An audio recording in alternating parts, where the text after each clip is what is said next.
I'm not a bad boy. I'm a psycho.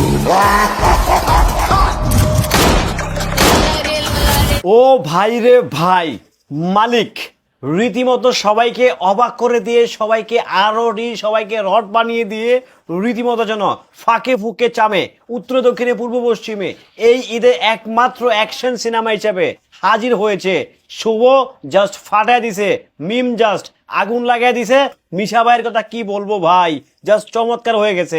এই ঈদে commercial cinema কিংবা action thriller cinema শুভ ভাইয়ের মালিক রীতিমতো আগুন বরাবর হয়েছে, আগুন বরাবর হয়েছে।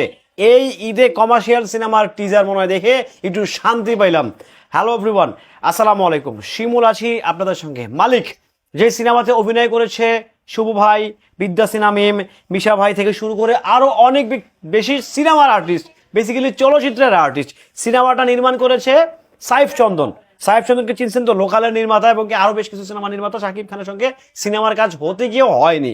যাই হোক, সে সাইফ চন্দন একটা সিনেমা বানিয়েছে মালিক। এটার টিজারটা দেখে এক কথায় আমার কাছে মনে হয়েছে যে এই ঈদের বাণিজ্যিক চলচ্চিত্রের মধ্যে যে সংজ্ঞাগুলো থাকে কিংবা কমার্শিয়াল যে সিনেমাগুলো থাকে, অ্যাকশন ধুমধার একটা মারামারি, সেই ফুল একটা ফুল ফোর্সের একটা মারামারির সিনেমা হচ্ছে মালিক। সিনেমাটা কেমন যাবে, সিনেমাটা কেমন হবে, সিনেমাটা কেমন হতে যাচ্ছে সেদিকে যেতে যাচ্ছি না, বাট আমার কাছে মনে হচ্ছে এই ঈদে এই জিনিসটা অভাব ছিল। এই জিনিসটা পরিপূর্ণভাবে একটা গ্যাপ ছিল যে একটা অ্যাকশন থ্রিলার সিনেমা, একটা অ্যাকশন জনরার সিনেমা আমরা দেখতে পাচ্ছি না। একটা অ্যাকশন জনরার সিনেমা কেমন জানি খুব গল্প, খুব ড্রামাটিক সিনেমাগুলো রিলিজ পাচ্ছে, কোনো অ্যাকশন সিনেমা, কোনো কমার্শিয়াল বাণিজ্যিক সিনেমা রিলিজ পাচ্ছে না। এবার একদম সবগুলো অফ ট্র্যাকের সিনেমা, মনে একটা খুঁতখুঁতানি ছিল। যাক, ফাইনালি একটা কমার্শিয়াল জনরার সিনেমা, এই ঈদের একটা কমার্শিয়াল ভাইবস নিয়ে সিনেমাটা নির্মাণ করা হয়েছে। টিজার দেখে যা মনে হলো যে এটা এবারের ঈদে চমৎকার কিছু একটা কিংবা চমৎকার একটা ভাইবস দিবে কিংবা চমৎকার খুব দুর্দান্ত কিছু একটা হতে যাচ্ছে।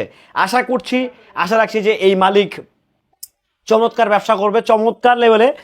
এখন চন্দন ভাইয়ের তো একটা সমস্যা, উনি হচ্ছে গল্প মিলাইতে পারে না।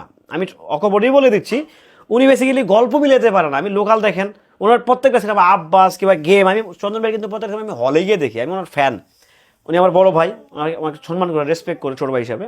তো আমি ওনাকে বড় ভাই হিসাবে সম্মান করি। বাট দিন শেষে সত্যি কথা, চন্দন ভাই কোথাও গিয়ে যেন গল্পটা খাপ খাওয়া হতেছে।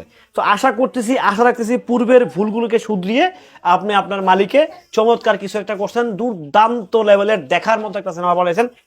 ট্রেলার দেখেই আমি মুগ্ধ ভাই, সত্যি কথা। ট্রেলার দেখেই আমি এক কথায় মুগ্ধ হয়েছি এবং কি মনে হচ্ছে না এটা কমার্শিয়াল জনরার সিনেমা আসছে। যে সিনেমাটা এটা একটু কমতে ছিল এই ঈদে কিংবা এই ঈদকে টার্গেট করে এটা কমতে ছিল সিনেমাটা। সো ফাইনালি একটা কমার্শিয়াল জনরা কিংবা কমার্শিয়াল ভাইবস যেটাকে বলে, কমার্শিয়াল হচ্ছে বাণিজ্যিক চলচ্চিত্র, সিঙ্গেল স্ক্রিনের চলচ্চিত্র যাকে বোঝাইছে।